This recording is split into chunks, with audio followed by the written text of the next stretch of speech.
जीवन कई बार हमारे समक्ष विकल्प प्रस्तुत करता है। हम उन विकल्पों से क्या चुनते हैं, क्या नहीं, इससे हमारा चरित्र और हमारा व्यक्तित्व प्रत्यक्ष होता है। और यही चुनाव महान और साधारण का सीमांकन करता है।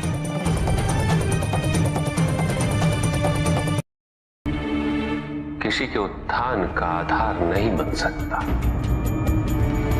उत्थान तो व्यक्तिगत होता, आंतरिक होता। जब किसी समाज में प्रत्येक व्यक्ति इस आंतरिक उत्थान के लिए अग्रसर है, तभी समाज में परिवर्तन वास्तविक रूप से संभव है। किसी को यह दुख है कि उसके पास कुछ भी नहीं, और जिसके पास सब कुछ, उसे यह दुख है कि पाने को कुछ शेष नहीं। सुख को हम स्वयं अपने दृष्टिकोण से परिभाषित कर देते हैं, जबकि वास्तविकता इससे भिन्न है। इसलिए आवश्यकता है अनासक्त रहने की। जो अपने स्वार्थ हेतु वनस्पति और जीव जंतुओं का शोषण करे, वो कैसा मनुष्य? जो तुम कर रहे हो वो प्रकृति पर अत्याचार है, और अत्याचारी सदैव अत्याचारी ही होता है। अपनी प्राकृतिक संपदा की रक्षा करना प्रत्येक मनुष्य का उत्तरदायित्व है। शक्तिशाली बनना अत्यंत कठिन है, किंतु उससे भी कठिन होता है शक्तिशाली बने रहना। और इसके लिए आवश्यक है कि हम शक्तियों से प्राप्त हुए उत्तरदायित्व का सम्मान करें।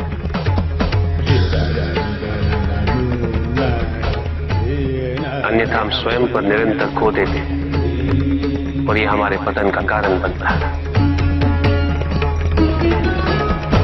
किसी भी व्यक्ति की उन्नति उसकी सहजता से प्रत्यक्ष होती है, ना कि उसके अहंकार से।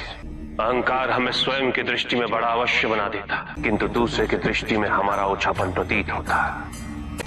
हमारे व्यक्तित्व के दोष उसकी अपरिपक्वता का प्रतीक है यह अहंकार। शक्तिशाली हो जाने का अर्थ ये नहीं कि तुम अपने उत्तरदायित्व से मुक्त हो गए हो। शक्तियों में वृद्धि के साथ उत्तरदायित्व और भी बढ़ जाता है।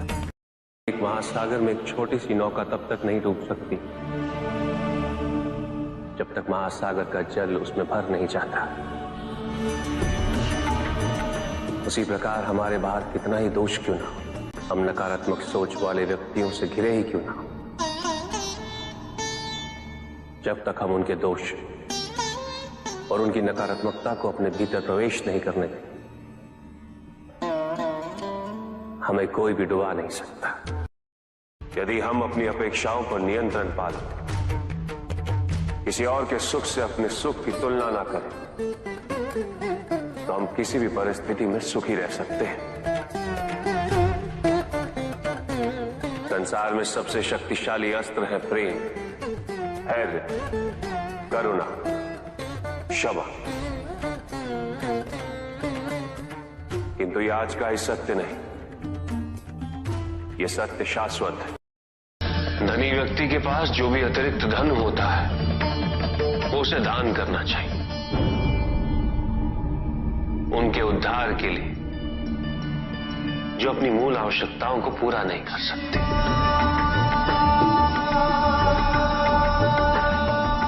ऐसा करने से संसार में समानता होगी, द्वेष नहीं होगा,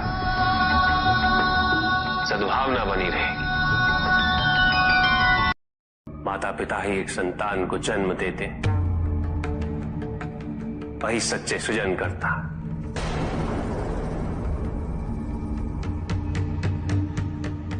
जो अपने माता पिता की निस्वार्थ सेवा करे, जो सच्चे मन से उनकी श्रद्धा रखता,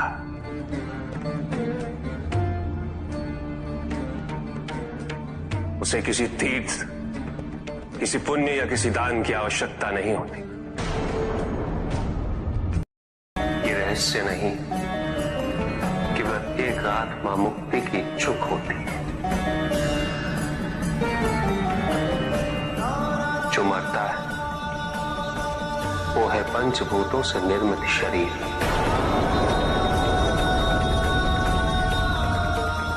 किंतु आत्मा तो अजर है, अमर है।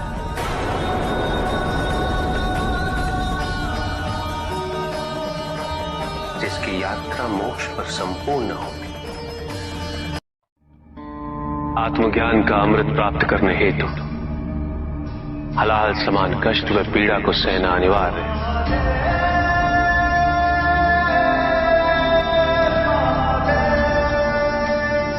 जो मनुष्य इसे स्वीकार नहीं करेगा वो आध्यात्मिक पद तक नहीं पहुंच सकता।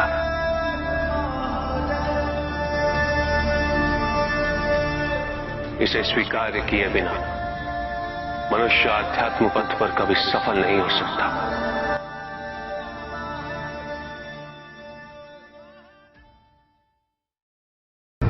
कुछ भी सुनने और समझने के लिए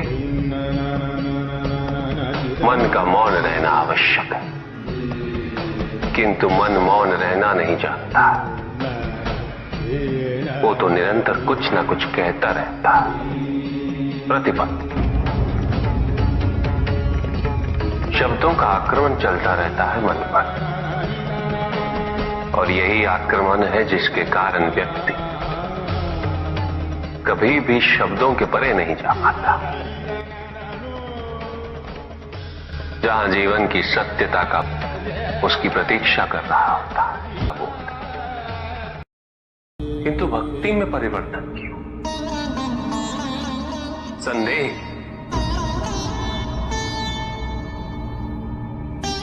क्योंकि तुम्हारी भक्ति सदैव कुछ ना कुछ पाने की लालसा पे आधारित रहती है। ये भक्ति प्रेम नहीं, क्योंकि प्रेम कभी कुछ नहीं मांगता, केवल देता है बिना किसी प्रतिबंध के।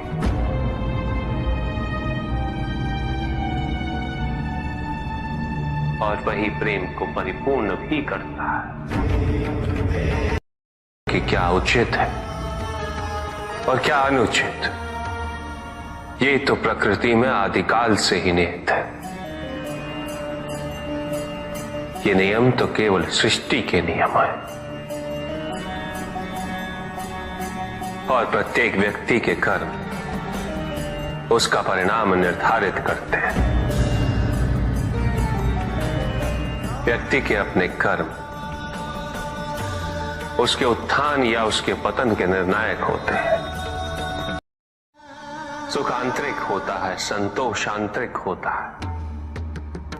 उन्हें बाहरी तत्वों से रेखांकित और परिभाषित नहीं किया जा सकता, आकार से नहीं पाया जा सकता।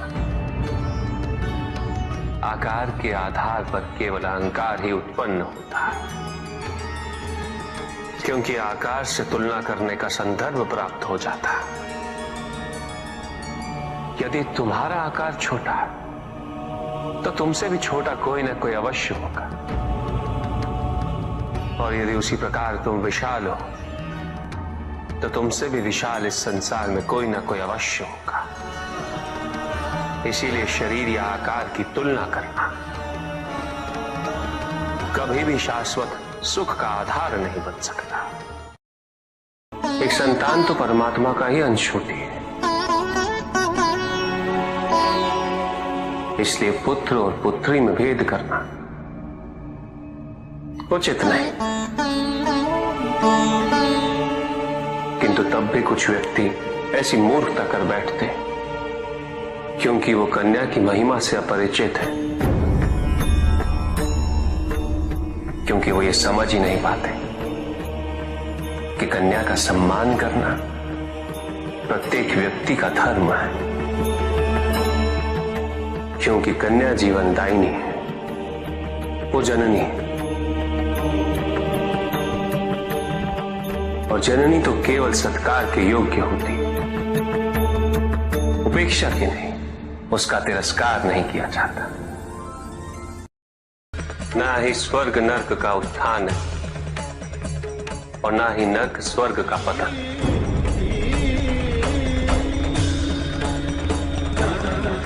इस क्षण हमारे भीतर के नर्क का अंत हो जाए, उसी क्षण स्वर्ग की आवश्यकता भी समाप्त हो जाती है।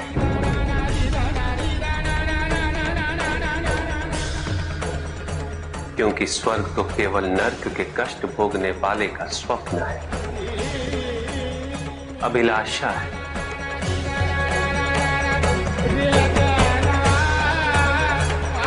जहां नर्क का अंत होता है, वहीं स्वर्ग की अभिलाषा भी समाप्त हो जाती है।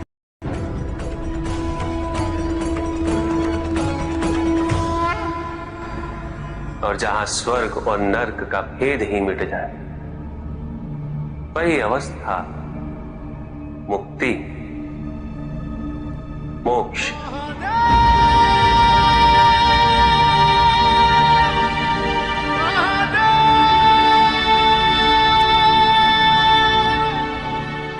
मैं वो हूं जो नहीं है,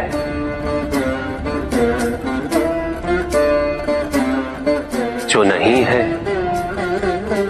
वो मैं हूं।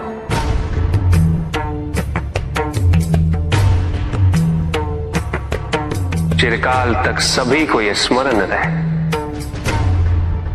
जब आप में श्वास है तो मैं आप में हूं। देव देव महादेव शिवा, देव देव। और जिस क्षण आप में श्वास नहीं, तब आप मुझ पे हैं।